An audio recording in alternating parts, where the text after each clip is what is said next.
Halo, assalamualaikum warahmatullahi wabarakatuh. Apa kabar teman-teman semua? Gimana kabarnya? Gimana tradingnya? Saya doakan semoga teman-teman bisa menjadi trader yang handal, trader yang profesional, dan trader yang konsisten. Saya sumpahin juga teman-teman semua yang nonton video ini menjadi trader yang profitable dan bisa menjadi seseorang yang bisa memberikan edukasi lagi ke banyak orang dan menjadi miliarder dari forex trading.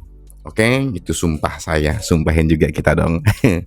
Oke. Kita akan membahas yang namanya support dan resisten. Ini salah satu permintaan dari family kita di Trading Santai. Om, bahas dong tentang support dan resisten. Oke, secara basic dan bagaimana kita menandai zona support dan resisten tersebut. Oke, sebelum kembali topik, saya minta teman-teman ada sesuatu yang ingin kita bahas di video selanjutnya bisa tuliskan di komentar. Dan tentunya support channel kita, support channel Trading Santai dengan support, subscribe, like, komen, dan share. Oke, nggak usah terlalu banyak, kita kembali ke utamanya. Oke, nah support dan resisten. Apa itu support dan resisten? Oke, di sini saya sudah membuat artinya secara simpel biar nggak usah ditulis. Ya, SNR adalah level atau zona yang memiliki potensi ya teman-teman. Saya tekankan di sini memiliki potensi bisa menghentikan atau ngembalikin pergerakan harga atau pergerakan dari suatu harga dari zona 1 ke zona 2. Ingat, saya tekankan adalah potensi, bukan suatu kepastian ya teman-teman. Makanya di sini kita biasakan, kita harus melihat yang namanya reaksi. Ibaratnya support dan resisten itu apa? Ibaratnya nih, kalau di dalam suatu bangunan kita punya yang namanya plafon, oke? Dan kita punya yang namanya lantai, oke? Nah, plafon di sini kita sebut yang namanya resisten, dan lantai ini kita sebut namanya support, oke? Paham ya sampai di sini ya? Ibaratnya support itu lantai, resisten itu plafon atau atap rumah. Kita memantulkan sebuah bola nih teman-teman. Kita pantulkan dari sini ke lantai. Nah, dari lantai ini punya reaksi apa? Memantulkan bola ini menuju mana? Batasannya apa? Batasannya adalah resisten ini atau plafon. Begitu juga plafon, karena ada gaya gravitasi dia lanjut turun ke bawah. Paham ya sampai di sini ya teman-teman? Resisten itu plafon dan support adalah lantai. Ini ibaratnya ya teman-teman. Nah, ini kalau salah satunya contoh plafon tidak kuat menahan gaya atau tekanan dari support tadi, itu bisa jadi yang namanya jebol. Oke, setelah jebol di sini ada lagi tahanan plafon selanjutnya, mantulkan harga. Di sini bisa menjadi tahanan harga untuk memantulkan lagi. Oke? Paham sampai di situ? Begitu juga dengan support. Ketika support jebol, di sini ada lantai lagi atau support, bola terpantul lagi. Oke. Nah, ini sebut dengan resisten, ini sebut dengan resisten become support, ini support become resisten. Oke. Nah, nanti kita lebih detail lagi. Nah, di sini ibaratnya sebuah grafik ya, teman-teman. Oke, kita anggap ada sebuah grafik di sini. Dan di sini adalah titik nolnya. Di sini adalah X dan di sini adalah Y. Nah, di sini waktu. Oke. Nah, di sini adalah harga. Contoh harganya dari 1, 2, 3, 4, 5. Anggap harga. Nih. Nah, di sini harga sudah bergerak naik ke 1. Terus di sini ada tekanan jual dari orang mengatakan, "Ah, udah cukup lah 2, mungkin udah terlalu mahal buat saya." Oke, harga terjadi reaksi. Di satu ini, ya, di sini ternyata ada reaksi, orang banyak menunggu harga di satu ini, terjadi reaksi kenaikan. Contoh sampai 4, ya. Harga 4, ada lagi orang yang beli di sini, cukuplah sampai 4 dulu, ya. Akhirnya apa? Di sini turun, ada terjadi reaksi penjualan harga. Dari mana? Ya, orang beli dari range 1 sampai range 3 ini. Oke. Nah, di sini resistance. Nah, di sini ada lagi orang buy sampai ke atas. Nah, inilah dia sebut dengan zona resisten. Di sini resisten dan di sini potensi resisten terbaru. Dan supportnya mana? Ini adalah support, ini adalah zona support. Paham ya teman-teman? Jadi resisten adalah batas level atas atau batas zona atas dari sebuah harga. Ini kalau di trading, dan support adalah batas zona harga bawah. Apakah kita membeli di support atau menjual di resisten? Itu tidak. Jadi resisten dan support ini adalah zona kita melihat reaksi. Resisten adalah zona mencari kita reaksi untuk apa? Untuk ngejual. Support adalah zona reaksi kita untuk mencari yang apa? Buy. Jadi usahakan dulu melihat sebuah reaksi, baru kita melakukan yang namanya aksi. Paham ya sampai di sini ya. Jadi itu support dan resisten. Dalam trend bullish atau continuation ya, kita di sini continuation. Di sini harga naik ya, struktur naik. Di sini adalah support ya. Di sini adalah resisten. Nah, ketika resisten ini di break ya, resisten di break berarti menciptakan resisten baru. Di sini level resisten baru, dan di sini ada tekanan jual ya teman-teman. Tekanan jual menciptakan apa? Terjadi penurunan. Dan di sini zona ini, zona resisten sebelumnya itu menjadi apa? Resisten become support. Nah, ini probabilitas kita untuk membeli secara untuk continuation atau tren berlanjut. Inilah sebut yang namanya resisten become support. Paham ya? Resisten yang menjadi support. Apakah kita langsung bisa buy di sini? Ya, jangan dulu, lihat reaksinya, confluence-nya apa di sini.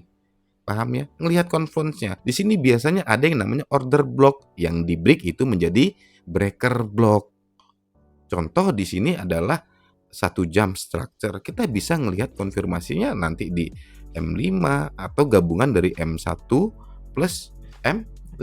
Lihat konfirmasinya. Konfirmasinya tergantung teman-teman. Konfirmasinya apa? Nah, pastikan kita melihat yang namanya sebuah reaksi dan baru mencari konfirmasi. Paham ya? Di sini adalah supportnya. Nah, nanti kalau di break di atas, ini ada menjadi support, ini menjadi apa? Resisten become support. Nah, begini juga. Ini tidak bisa valid 100% ya teman-teman. Bisa aja nanti di sini ada zona resisten. Nah, di sini malah dia supportnya harga reaksi sampai di sini aja, sampai ke atas. Jadi di sini tidak ada yang valid 100%. Makanya kita butuh melihat yang namanya identifikasi zona-zonanya. Oke, ini ilmu basicnya. Itulah. Jadi kalau pergerakan resisten become support, ini resisten yang di break become menjadi support. Ini zonanya. Kita bisa mencari yang namanya follow trend buy. Untuk apa? Minimal sampai ke sini dulu teman-teman. Resisten yang terbaru ini adalah resisten become support. Minimal sampai di sini karena kita nggak tahu nih. Contoh di sini tekanannya kuat ya. Di sini ada konfirmasi sell, bisa aja nanti resisten become support. Di sini adalah support ya. Support bisa aja nanti dari resisten ini malah ngebreak support ini. Nah, support yang sebelumnya menjadi support ini di break. Ini support yang di break menjadi resisten. Paham ya teman-teman? Support menjadi resisten. Ya. Nah, inilah yang disebut namanya SBR. Makanya ketika kita beli di sini, minimal target kita di mana? Target kita di zona resisten atas. Dan kita mencari konfirmasinya apa? Supaya untuk memperkecil resiko kita, teman-teman. Atau teman-teman bisa menggunakan risk reward 1:2, 1:3. Ya, minimal target kita ke sini dulu, teman-teman. Realistis saja ya. Kalau dia break ke atas ya nanti kita bisa geser SL-nya ke atas. Ini menjadi resisten become support, tapi minimal kita ngelihat reaksinya dulu di sini. Oke? Kalau di sini ada reaksi sell ya kita bisa ikut sell di sini. Jadi fleksibel aja ya teman-teman. Paham ya? Nah, nanti kalau dia break ke bawah, ini contoh di sini. Di sini adalah support ya. Di sini harga gagal break ke atas, ini malah break ke bawah. Ini yang disebut namanya support become resistant. Potensi harga rejection ke atas, baru continuation melanjutkan penurunan ke bawah. Ini kita sebut yang namanya SBR. Jadi support dan resisten. Begitu juga zona RBS dan RBS. RBS adalah resisten sebelumnya di break dengan impulsif displacement yang kuat, ada fair value gap di sini. itu menjadi support, bisa kita gunakan untuk entry buy secara continuation. Targetnya mana? Realistis dulu, resisten terbaru. Kalau di sini break dengan impulsif kuat, ya kita bisa geser SL-nya sesuai dengan target dan atur manajemennya. Nah, saya biasanya menggambarkan resisten itu di mana sih gitu ya. Membuat support sama resisten itu gimana? Ya contoh, satu, saya itu dari close open atau pivot line. Nah, contoh ya teman-teman, di sini ada candle merah ya. Candle merah. Nah, di sini wick-nya. Oke, dan di sini ada candle hijau ya. Ya, di sini wick-nya. Nah, biasanya saya nandain support itu dari low ini menuju ini, teman-teman, dan saya biasanya gambarkan 50% dari support ini. Kalau di line chart teman-teman bisa ngelihat klasik support begini. Nah, biasanya ini zona ini itu sama di sini ya teman-teman, garisnya. Oke, ini adalah zona support. Nanti kita ke chart. Begitu juga dengan resisten biasanya kalau secara line chart dia begini, kalau nanti di candlestick dia itu begini teman-teman, bullish ya. Di sini ada wick, nah nanti ada yang namanya candle bearish. Oke. Nah, ini klasik dan resisten. Nah, zonanya mana? Zonanya dari wick atas ini sampai close body, dan di sini ada 50%. Nanti harga bisa aja contoh nge-wick aja, tapi harga kembali close di bawah sini, itu sebuah wajar karena biasa harga market melakukan namanya stop hunt atau liquidity sweep ya. Makanya kita gunanya untuk apa? Gunanya untuk melihat reaksi. Nah, kita melakukan entry atau melakukan aksi itu setelah terjadi namanya reaksi di zona support atau zona resisten ini, teman-teman paham ya? Nah, kita kembali ke chart. 75 years later. Kalau saya pribadi selalu menggunakan yang namanya line chart untuk nandain zona support dan resisten ya. Nah, support dan resisten. Nah, kalau saya support biasanya saya pakai menggunakan model klasik V support. Nah, ini saya tandain. Pertama dari sini saya garis, nanti saya buat zonanya dengan candlestick. Nah, kalau di sini saya buat klasik resisten. Saya tandain di sini zonanya, levelnya, dan saya tandain zonanya dengan yang namanya candlestick dari close open close candle ini dengan high dari wick candle-nya ya. Nah, contohnya seperti ini teman-teman. Nah, di sini ada yang namanya support ya. Support itu ada eksternal dan internal ya teman-teman. Jadi kalau kita scalping, kalau saya pribadi scalping ya fleksibel aja ya, fleksibel. Jadi kita tandain dulu zona-zonanya, mana zona-zona support. Nah, ini adalah zona support ya. Nah, di sini kita buat zonanya. Nah, apakah kita langsung entry di sini? Ya, jangan, tunggu dulu reaksinya. Makanya support itu gunanya untuk kita ngelihat namanya reaksi. Dan tidak ada 100%. Contoh, di sini ada classic V yang di break resistance become support loh di sini. Nah, di mana dia reaksinya bisa sampai ke bawah. Makanya tidak ada yang 100% akurat ya, teman-teman. Nah, contoh di sini ada resistance yang di break ya menjadi resistance become support. Nah, di sini ada support become resistance, makanya ada rejection ke bawah. Kita lihat. Nah, di sini zona-zona ini. Nah, ini yang bisa kita tandain teman-teman. Nah, ini contoh gini. Ini sebelumnya adalah support become resisten, dan ketika di sini dia di break ya, ini menjadi resisten become support. Nah, di sini kita ngelihat, di sini menjadi resisten become support. Coba dia sampai mana? Makanya kita butuh yang namanya confluence. Contoh seperti ini. Ini ada fair value gap. Kita bisa ngelihat konteksnya di low time frame-nya ya, untuk entry. Nah, seperti ini ada rejection lagi. Di sini support become resistant. Ini kalau untuk scalping dengan main di internal support dan internal resistant ya teman-teman. Kalau eksternalnya mana? Eksternalnya di atas. Nah, untuk eksternal dari zona swing ini mana? Ya, kita bisa tarik ini. Ini berarti menjadi sebuah resisten. Ini adalah internal, ini adalah internal. Eksternal namanya ini kita bisa tarik dulu sebagai zona swing eksternalnya kita. Oke, kita lihat reaksi-reaksinya. Ini resisten, ini resistan. Ya kita konfirmasinya. Jadi support dan resistan itu bukan zona pasti kita untuk melakukan namanya entry.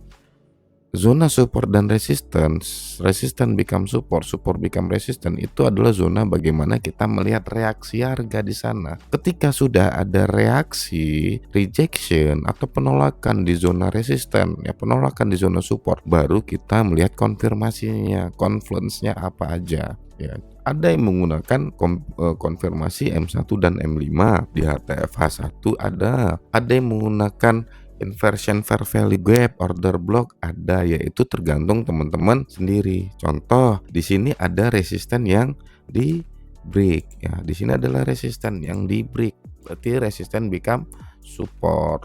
Oke. Nah di sini contoh, di sini apakah langsung ke sini? Itu kan enggak, jadi enggak ada 100% yang akurat ya. Kita ngelihat aja konfirmasinya seperti apa. Ini adalah internal resisten yang di break ya. Jadi kita bisa ngelihat, fleksibel lah, tradingnya fleksibel. Jadi saya sendiri nggak bisa ngasih tahu yang baku, itu nggak bisa ya teman, karena market itu benar-benar fluktuatif. Oke, jadi kita harus benar-benar bisa ngelihat secara objektif dan fleksibel. Oke. Nah di sini ada zona, contoh di sini ada zona resisten. Nah dia close candle di sini ya, close candle berarti apa, orang ngira ini adalah resisten become support. Nah ternyata harga berbalik lagi, makanya saya butuh konfirmasi. Nah di sini ngelihat, biasanya kan lihat classic V teman-teman, di sini di break dan di sini keluar yang namanya, muncul yang namanya resisten. Nah kita bisa mencari konfirmasi. Kalau saya pribadi, support resisten H1 atau SBR, RBS H1 itu saya cari konfirmasinya itu di M1 dan M5. Ya teman-teman bisa menggunakan apa? Inversion fair value gap, break valid ya. Ini contoh 1 jam. Kita ngelihat di sini ada support. Ini apa yang di break menjadi support become resistant. Oke, namanya kita kayak di sini ya, kita nggak tahu kan. Ini chart udah ada. Nah kalau nanti kondisinya begini teman-teman, apa kita tahu? Bisa aja nanti malah contoh harga malah ke atas, reaksi dari zona support ini ya, gagal dia ke sini, konfirmasi MSS-nya atau reversalnya, dia malah ke sini. Nah itulah makanya kita butuh yang namanya konfirmasi LTF-nya seperti apa. Nah ini ada support ya kan, orang buyer. Apa kita tahu di sini bakal di break? Ya kan nggak tahu. Di sini ada reaksi coba. Nah makanya kita butuh yang namanya konfirmasi di low time frame, dan kita melihat sejarah sebelumnya apa. Kalau saya nyari-nyari key level, ya key level sebelumnya bagaimana, sejarah-sejarahnya harga itu yang memiliki reaksi harga. Untuk di sini saya ngelihat ada potensi reaksi harga yang kuat, yang apa, yang bisa ngebreak resisten sebelumnya. Oke, berarti di sini ada zona key level. Oke, di sini ada zona SBR dan di sini ada S support become resistant. Oke. Nah, di sini key level apa? Resistant sebelumnya yang di break. Bisa jadi ini Quasimodo high time frame-nya, confluence-nya di high time frame-nya. Kalau di sini saya tandain yang namanya key level Quasimodo-nya saya cari di namanya di low time frame ya, teman-teman. Yaitu, jadi kalau di sini kita kan nggak tahu harga yang terjadi selanjutnya.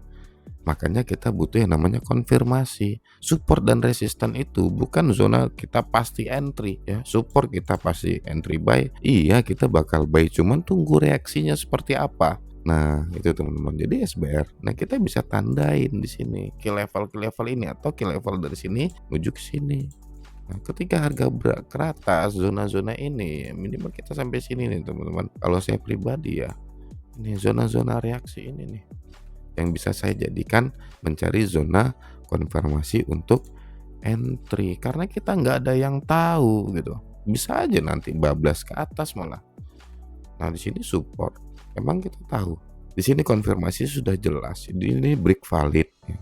Tapi namanya market ya, nama market bisa aja di sini malah break lagi, dibuat namanya inversion fair value gap baru untuk bullish, nggak ada yang tahu.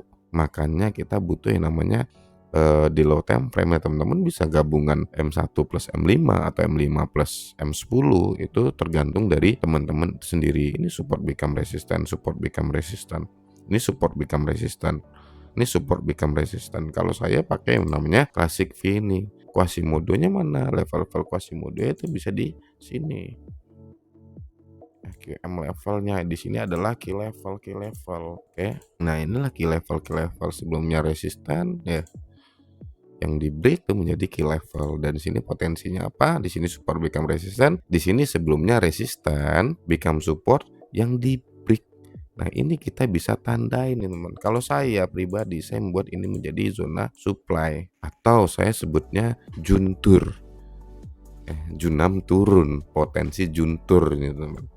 Nah, itu metode saya sendiri teman-teman, untuk mempermudah aja sih. Orang kan ada yang namanya inilah MSS lah, kalau saya biasanya buat ini adalah juntur, potensi juntur, junam dan turun. Oke ya teman-teman, terserah mau nyebutnya apa, apakah ini Jojo, apakah ini Budi, ya terserah. Yang penting teman-teman mudah untuk mengingatnya ya, mengetahui dan memahaminya, konteksnya seperti apa ya. Kita kalau tahu nama cuman konteksnya nggak tahu ya percuma. Oke, itu aja saya tekankan. Ingat, support dan resisten atau resisten become support ya, itu adalah zona pantau kita, zona kita melihat yang namanya reaksi. Setelah ada muncul reaksi ya, kita ngelihat oh di sini ada buyer, baru kita melakukan namanya aksi dengan melihat konteks konfirmasi sesuai dengan konfirmasi yang teman-teman gunakan. Oke, ada yang menggunakan inversion fair value gap, ada yang menggunakan order block gabungan M1 sama M5, terserah. Oke, intinya support dan resisten itulah zona pantau. Ya, karena support itu bisa berpotensi menjadi support become resistant, resisten itu bisa berpotensi menjadi resistant become support, support become resistant itu bisa potensi jadi Quasimodo atau key level. Ya, semuanya memiliki potensi. Makanya kita bijak dalam trading dan mengambil yang namanya keputusan. Paling utamanya adalah menjaga psikologi dan money management. Oke, videonya mungkin sampai situ saja teman-teman. Saya mohon maaf apabila ada kata-kata saya yang salah. Kalau teman-teman suka dengan video kita, support channel Trading Santai dengan subscribe, like, komen, dan share. Saya sumpahin teman-teman bisa menjadi trader yang sukses, yang berkah, dan bisa membantu banyak orang. Oke, saya tutup videonya. Assalamualaikum warahmatullahi wabarakatuh.